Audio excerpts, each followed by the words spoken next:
Friends, we are going to learn all the tenses in a single video. So tenses actually हैं क्या? Tenses shows time of an action. इसकी perfect definition मैं समझती हूँ कि tenses की यही है कि it shows time of an action.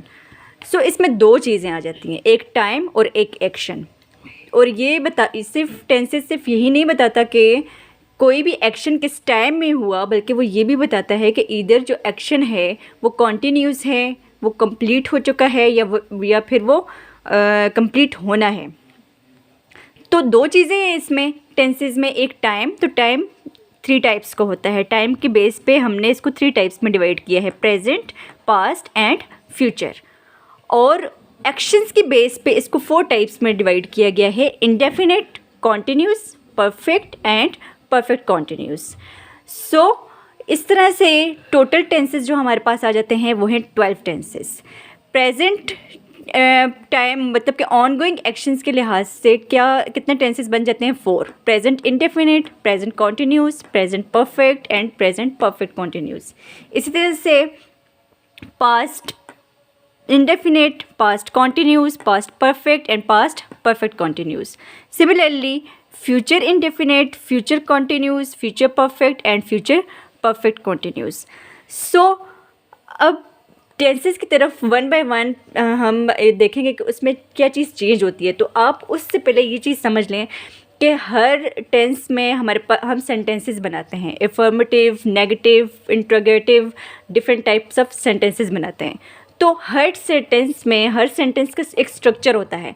और बेसिक स्ट्रक्चर क्या होता है कि उसमें एक सब्जेक्ट होता है, एक वर्ब होता है और एक ऑब्जेक्ट होता है. ये आपने माइंड में रखना है कि चाहे वो कोई भी सेंटेंस हो, इधर वो पास्ट प्रेजेंट हो, पास्ट हो, फ्यूचर हो, परफेक्ट हो, कॉन्टीन्यूस टेंसेस हो या इंडेफिनिट टेंसेस हो, सब में वो स्ट्रक्चर सेम रहेगा कि सब्जेक्ट भी होगा, वर्ब भी होगा और ऑब्जेक्ट भी होगा. और by subject we mean that who और वर्ड परफॉर्म्स एन एक्शन. जो चीज़ या जो बंदा एक्शन को परफॉर्म कर रहा है उसको हम कहते हैं दैट इज़ अ सब्जेक्ट. और वर्ब शो करता है कि एक्शन क्या हो रहा है, क्या एक्शन हो रहा है, इट शोज़ वर्क. और ऑब्जेक्ट क्या है? वट एवर और who ever receives that action, जिस चीज़ पर वो एक्शन परफॉर्म किया जाता है दैट इज़ द ऑब्जेक्ट. तो ये सारे टेंसेज में कॉमन होंगे, सब्जेक्ट, वर्ब एंड ऑब्जेक्ट. अब जो चीज़ वेरी करेगी टेबल के लिहाज से, जिस तरह से आप उसको मेमोराइज़ करेंगे, तो आपने एक दो चीज़ें याद रखनी है. पहले ये कि उसमें वेरी करेगा कि वर्ब की कौन सी फॉर्म यूज़ हो रही है. वर्ब तो हर सेंटेंस में होगा, हर टेंस में होगा, बट वर्ब की कौन सी फॉर्म यूज़ कर रहे हैं हम. वर्ब की बेसिक 3 फॉर्म्स होती हैं, first form of the verb, second form of the verb and third form of the verb. लेकिन जब हम first form of the verb के साथ ing लगा लेते हैं, जैसे प्ले है, प्ले के साथ अगर हम ing लगा लेते हैं तो प्लेइंग बन जाता है, उसको हम V4 का नेम देते हैं. तो इस सारे टेबल में जहाँ भी V4 यूज़ होगा, you need not to confuse. उसका मतलब होगा first form of the verb plus ing. V4 means first form of the verb. First form of the verb को मैंने इस टेबल में V1 से डिनोट किया है, second form of the verb को V2 से डिनोट किया है, third form of the verb को V3 से and fourth form of the verb को V4 से. So fourth form of the verb क्या है? V1 that is first form of the verb plus ing. जैसे कि eat is the first form of the verb, इसके साथ ing add होगा तो ये ईटिंग हो जाता है. So it is the fourth form of the verb. ठीक है, ये चीज़. और दूसरा, हर टेंस में आपने ये देखना है कि कौन सी form of the verb use हो रही है. और दूसरा, जो एक टेंस को दूसरे टेंस से चेंज करती है वो क्या चीज़ है? वो है हेल्पिंग वर्ब. सब टेंसेस में आपको जो बेसिक डिफरेंस नज़र आएगा वो हेल्पिंग वर्ब का डिफरेंस नज़र आएगा. आप हेल्पिंग वर्ब देख के, कोई भी सेंटेंस अगर आपको दिया जाए, आप उसमें हेल्पिंग वर्ब देखेंगे और फॉर्म ऑफ द वर्ब देखेंगे तो आप बता सकते हैं कि वो कौन सा टेंस है. तो हर टेंस को दूसरे टेंस से क्या चीज़ चेंज करती है? एक तो हेल्पिंग वर्ब और दूसरा form of the verb. So subject and object हर टेंस में, सब्जेक्ट एंड ऑब्जेक्ट हर टेंस में उसी तरह से सेम रहेंगे. सब्जेक्ट और ऑब्जेक्ट होगा हर टेंस में. और चेंज जो कर रहा है वर्ब भी हर टेंस में होगा, लेकिन वर्ब की फॉर्म चेंज हो रही है और इसके साथ साथ हेल्पिंग वर्ब चेंज हो रहा है. सो मैंने एक ही एग्जांपल ली है और उससे आपको सारे टेंसेस में वही एग्जांपल यूज़ करते हुए इजी बनाया है ताकि आप उसको इजीली अंडरस्टैंड कर सकें. सो हेल्पिंग वर्ब्स देखते हैं कि हेल्पिंग वर्ब्स किस तरह से वेरी कर रहे हैं. ठीक है, तो सबसे पहले आ जाता है present indefinite tense. Present indefinite tense में हेल्पिंग वर्ब यूज़ होंगे डू और डज, और इसके अलावा first form of the verb use होगी, राइट। और डू एंड डज एक्चुअली जिस सेंटेंस में जो एफर्मेटिव सेंटेंसेस होते हैं, जिसमें एफर्मेटिव सेंटेंसेस वो सेंटेंसेस होते हैं जिसमें हम ना तो किसी चीज़ से डिनाई कर रहे होते हैं, दैट इज़ ना तो वो नेगेटिव होते हैं, ना ही वो उसमें कोई क्वेश्चन आस्क किया जाता है, मतलब कि वो नेगेटिव भी नहीं होते और इंट्रोगेटिव भी नहीं होते। तो सिंपल सेंटेंसेस में डू और डज इस्तेमाल नहीं होता, उसमें सिंपल सेंटेंसेस में एस या ई एस का इजाफा किया जाता है, किसके साथ, वर्ब के साथ। तो आपने सिंपली ये चीज़ याद रखनी है कि थर्ड सिंगुलर पर्सन जो होगा, थर्ड सिंगुलर पर्सन होता है he she it, he she it या कोई भी पर्सन का नेम। जब भी ही शी इट या किसी पर्सन का नेम आएगा तो उसके साथ आप उसमें आप वर्ब के साथ एस लगाएंगे, राइट। और अगर डू या डज इस्तेमाल करना पड़ा तो सिर्फ he she it that is third person singular के साथ आप डज का यूज़ करेंगे और बाकी सारे पर्सन्स के साथ आप डू का यूज़ करेंगे, राइट। एग्जाम्पल देख लेते हैं। एग्जाम्पल है आई प्ले फुटबॉल, और इसका नेगेटिव क्या आ जाएगा, I do not play football, और इंट्रोगेटिव आ जाएगा डू आई प्ले फुटबॉल। और अगर मैंने आपके लिए इजी बनाने के लिए ही के साथ भी लिखा है कि ही अगर होगा तो प्ले क्या हो जाएगा, place, because it is a third person singular, so he place football. और इसका इंट्रोगेटिव क्या हो जाएगा, does he play football, right. और एक चीज़ और आपने यहाँ माइंड में रखनी है कि जब आप डज लगाएंगे, जिस भी सेंटेंस में आप डज लगाएंगे, दैट इज़ जब ही शी इट होगा और उसका आप नेगेटिव या इंट्रोगेटिव बनाएंगे, तो डज आप जब यूज़ करेंगे तो फिर आपने वर्ब के साथ एस या ई एस नहीं लगाना, बिकॉज डू के साथ ऑलरेडी ई एस एड हो चुका है। एक दफ़ा डू के साथ ई एस एड हो चुका है तो you do not need to add s with the verb again, right. ये आपने माइंड में रखना है कि प्रेजेंट इंडेफिनिट टेंस में स्टूडेंट्स यही मिस्टेक करते हैं। पास्ट में देख लेते हैं, सब्जेक्ट एंड ऑब्जेक्ट सेम उसी तरह से, और इसमें हेल्पिंग वर्ब यूज़ होता है डिड, और वर्ब की सेकंड फॉर्म यूज़ होती है। एग्जाम्पल है आई played football, I didn't play football, did I play football, right. और इसमें भी ये चीज़ें अब याद रखने वाली कि जिस सेंटेंस में दैट इज़ नेगेटिव और इंट्रोगेटिव में डिड का यूज़ होता है, और वैसे सिर्फ सेकंड फॉर्म यूज़ होती है अफर्मेटिव सेंटेंसेस में, तो जिस सेंटेंस में डिड का यूज़ होगा उसमें आपने वर्ब की सेकंड फॉर्म नहीं लगानी, because did is already the second form of do.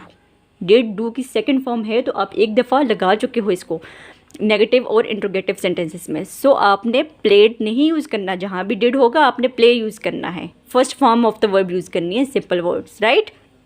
ये आपने प्रेजेंट इंडेफिनिट और पास्ट इंडेफिनिट दोनों में ये चीज़ याद रखनी है कि नेगेटिव और इंट्रोगेटिव में आपने डू डज और डिड का यूज़ करना है, और जब आप डू डज और डिड का यूज़ कर लेंगे तो फिर first form of the verb he use करेंगे, राइट। और फ्यूचर इंडेफिनिट में देखते हैं अगेन उसी तरह से सब्जेक्ट भी है, ऑब्जेक्ट भी है, वर्ब भी है, बट वर्ब की फर्स्ट फॉर्म यूज़ होगी। और हेल्पिंग वर्ब फ्यूचर सेंटेंस में क्या यूज़ होगा, विल। शेल भी इसमें यूज़ करते हैं, शेल आई एंड वी के साथ यूज़ होता है और बाकी सारे पर्सन्स के साथ विल यूज़ होता है, लेकिन मोस्टली अब विल ही यूज़ करते हैं सारे पर्सन्स के साथ। इसकी एग्जाम्पल है आई will play football, I will not play football, will I play football. Negative और इंट्रोगेटिव भी आप देखते जाएँ, राइट। तो प्रेजेंट इंडेफिनिट में क्या था, simple I play football, past में आई प्लेड फुटबॉल, और फ्यूचर में I will play football. That is first में V1 यूज़ हो रहा था, first form of the verb, past indefinite में second form of the verb, and future indefinite में first form of the verb again. अब continuous sentences की तरफ चलते हैं। कॉन्टिन्यूस टेंसेस में जो एक्शंस होते हैं वो ऑनगोइंग होते हैं on the time of speaking, right. जैसे अभी मैं आपको पढ़ा रही हूँ तो it is the ongoing action, it is the continuous action. I am speaking right now, I am speaking, तो ये कॉन्टिन्यूस एक्शन है, ऑनगोइंग एक्शन है, ठीक है। तो प्रेजेंट कॉन्टिन्यूस टेंस का स्ट्रक्चर देखते हैं। अगेन सब्जेक्ट ऑब्जेक्ट उसी तरह से होगा और वर्ब भी होगा, बट यहाँ पे वर्ब की फोर्थ फॉर्म यूज़ होगी। दैट इज़ फोर्थ फॉर्म क्या है, first form of the verb plus ING। और हेल्पिंग वर्ब इसमें कौन से यूज़ होंगे, हेल्पिंग वर्ब यूज़ होंगे is, am, are. Is, am और आर। अच्छा, इज़ जो है वो किसके साथ यूज़ होगा, सिंगुलर पर्सन्स के साथ यूज़ होगा, जैसे ही, शी एंड इट के साथ यूज़ होगा इज़, ठीक है। और आई के साथ यूज़ होगा एम, बाकी यू एंड प्लूरल पर्सन्स के साथ यूज़ होगा आर, ठीक है। एग्जाम्पल जैसे मैंने आई प्ले फुटबॉल की स्टार्ट से ली थी प्रेजेंट डेफिनेट से, तो वो क्या बन जाएगी, आई एम प्लेइंग फुटबॉल। अगर यहाँ पे ही होता तो क्या होता, ही इज़ प्लेइंग फुटबॉल। अगर वी होता तो we are playing football. Similarly negative क्या है, I am not playing football, am I playing football. और यू भी होता तो यू आर प्लेइंग फुटबॉल। अब पास्ट कॉन्टिन्यूस की तरफ चलते हैं। अगेन उसी तरह से स्ट्रक्चर है, subject and object is common and verb भी यूज़ हो रहा है, बट वर्ब की फोर्थ फॉर्म यूज़ हो रही है। सारे कॉन्टिन्यूस टेंसेज में fourth form of the verb use होगी, राइट। सारे कॉन्टिन्यूस टेंसेज में fourth form of the verb use होगी। आप चाहे कॉन्टिन्यूस टेंसेज हो या परफेक्ट कॉन्टिन्यूस टेंसेज हो, जहाँ जिस टेंस के साथ भी कॉन्टिन्यूस आ जाएगा उसमें fourth form of the verb use होगी, राइट। इसमें आपको बहुत आसानी हो जाएगी कि सिर्फ आपको हेल्पिंग वर्ब याद करना पड़ेंगे। बाकी आपको ये पता होगा कि कॉन्टिन्यूस टेंस है अगर, तो आइदर वो प्रेजेंट वो continuous tense simple continuous tenses हैं या परफेक्ट कॉन्टिन्यूस टेंसेज हैं, उन सब में fourth form of the verb use होगी, ठीक है। अब पास्ट कॉन्टिन्यूस टेंस देखते हैं, उसका स्ट्रक्चर क्या है, subject object and V4 again, और इसमें हेल्पिंग वर्ब यूज़ हो रहा है वर। इसमें हेल्पिंग वर्ब यूज़ होगा वॉज या वर्ब, ठीक है। सॉरी यहाँ पे थोड़ी सी मिस्टेक हो गई है, आई यूज़ किया हुआ है तो I was playing football, I was not playing football. इसमें हेल्पिंग वर्ब यूज़ होगा वॉज एंड वर, और वॉज सिंगुलर पर्सन के साथ यूज़ होगा, बाकी यू एंड प्लूरल पर्सन के साथ वर यूज़ होगा, ठीक है। सो आई वॉज, इसमें आई प्ले फुटबॉल किस में चेंज हो जाएगा, I was playing football. And negative क्या होगा, I was not playing football. और इंट्रोगेटिव क्या आ जाएगा, was I playing football, right. और फ्यूचर कॉन्टिन्यूस टेंस में देख लेते हैं। फ्यूचर कॉन्टिन्यूस टेंस में भी अगेन सब्जेक्ट ऑब्जेक्ट उसी तरह से, और V4 जैसा कि मैंने आपको बताया सारे कॉन्टिन्यूस टेंसेज में V4 यूज़ होगा। हेल्पिंग वर्ब से वेरी कर रहा है तो इसमें हेल्पिंग वर्ब यूज़ होगा विल बी। तो आई प्ले फुटबॉल किस में चेंज हो जाएगा, I will be playing football. Negative, I will not be playing football and will I be playing football, right. अब परफेक्ट टेंसेज आ जाते हैं, ठीक है। परफेक्ट टेंसेज में जो एक्शंस होते हैं वो कंप्लीटेड एक्शंस होते हैं, कंप्लीटेड एक्शंस होते हैं, इधर वो चाहे वो प्रेजेंट में हो, पास्ट में हो या फ्यूचर में हो, ठीक है। और परफेक्ट टेंसेज में आपने याद रखना है, चाहे वो प्रेजेंट परफेक्ट टेंस है, पास्ट परफेक्ट टेंस है या फ्यूचर परफेक्ट टेंस है, सिर्फ परफेक्ट टेंसेज की बात कर रही हूँ, उसमें हमारे पास third form of the verb use होगी, ठीक है। Third form of the verb जिसको हम पास्ट पार्टिसिपल भी कहते हैं। और देखते हैं कि वर्ब टू हैव इसमें यूज़ होते हैं, कौन कौन से वर्ब यूज़ होंगे। तो प्रेजेंट परफेक्ट में क्या आ जाएगा स्ट्रक्चर, सब्जेक्ट ऑब्जेक्ट सेम, और जैसा कि मैंने बताया परफेक्ट टेंसेज में V3 यूज़ होगा, ठीक है, तीनों में। तो प्रेजेंट परफेक्ट में हेल्पिंग वर्ब यूज़ होगा हैज़ और हैव, ठीक है। और थर्ड पर्सन सिंगुलर के साथ that is he she it के साथ हैज़ लगेगा, जबकि I we they that is plural person you के साथ, आई के साथ, वी के साथ एंड दे के साथ, थर्ड पर्सन सिंगुलर के अलावा जितने भी पर्सन हैं उन सब के साथ हैव यूज़ होगा, ठीक है। So I have played football, I haven't played football, have I played football, right. इस तरह से पास्ट परफेक्ट में अगेन वही स्ट्रक्चर रहेगा, सब्जेक्ट ऑब्जेक्ट भी होगा और third form of the verb भी। और क्या वेरी करेगा, हेल्पिंग वर्ब। पास्ट परफेक्ट में हेल्पिंग वर्ब यूज़ होगा had, I had played football, I hadn't played football, had I played football, सारे पर्सन्स के साथ हैड ही लगेगा, राइट। सो फ्यूचर परफेक्ट में अगेन उसी तरह से सब्जेक्ट एंड ऑब्जेक्ट भी होगा और third form of the verb क्या वेरी कर रहा है, हेल्पिंग वर्ब। हेल्पिंग वर्ब इसमें यूज़ होगा will have, I will have played football, I will not have played football, will I have played football.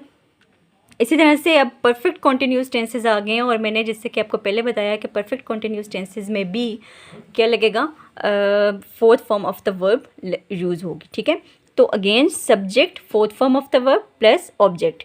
अब ये आपने याद रखना है कि परफेक्ट कॉन्टिन्यूस टेंसेज से किस तरह से वेरी करते हैं। इसमें सब परफेक्ट कॉन्टिन्यूस टेंसेज में जो हेल्पिंग वर्ब यूज़ होते हैं वो सेम होते हैं जो कि परफेक्ट टेंसेज में यूज़ होते हैं, ठीक है।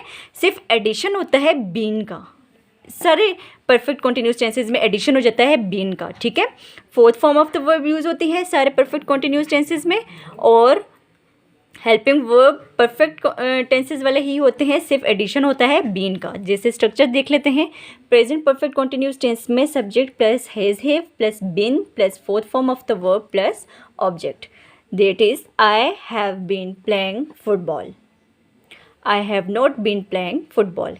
ठीक है, have I been playing football. इस तरह से पास्ट परफेक्ट कंटिन्यूस में subject object and fourth form of the verb same रहेगा और हेड के साथ क्या ऐड हो जाएगा, बीन, हैड बीन। ठीक है, हैड बीन चेंज हो जाएगा। हेल्पिंग वर्ब इसमें हैड बीन यूज़ होगा। एग्जाम्पल्स हैं, I had been playing football, I had not been playing football, had I been playing football. और इसी तरह से फ्यूचर परफेक्ट कॉन्टिन्यूस टेंस है, सब्जेक्ट प्लस विल हैव, इसमें हेल्पिंग वर्ब यूज़ होगा will have, बाकी सब्जेक्ट भी वही रहेगा, बीन का एडिशन होगा, fourth form of the verb and object. Examples हैं, I will have been playing football, I will not have been playing football. Will I have been playing football? So these were all about the tenses. इसमें आपने helping verbs याद रखने हैं कि किस तरह से helping verbs and form of the verb change होती है, एक tense को दूसरे tense से किस तरह से change करती है, difference किस तरह आता है कि helping verb और form of the verb change हो जाती है। फ्यूचर कह रही हूँ, परफेक्ट कॉन्टिन्यूस टेंसेज में टाइम का भी एडिशन किया जाता है, बताया जाता है, सिंस एंड फॉर का यूज़ किया जाता है। अगर आपने सिंस एंड फॉर का यूज़ देखना है तो मैं डिस्क्रिप्शन में लिंक दे रही हूँ वीडियो का, आप वहाँ जाके देख लें। इसके अलावा आपको टेंसेज में किसी भी किस्म की कोई कन्फ्यूजन है तो आप कमेंट सेक्शन में मुझसे पूछ सकते हैं। If you like the video, subscribe my channel and thank you.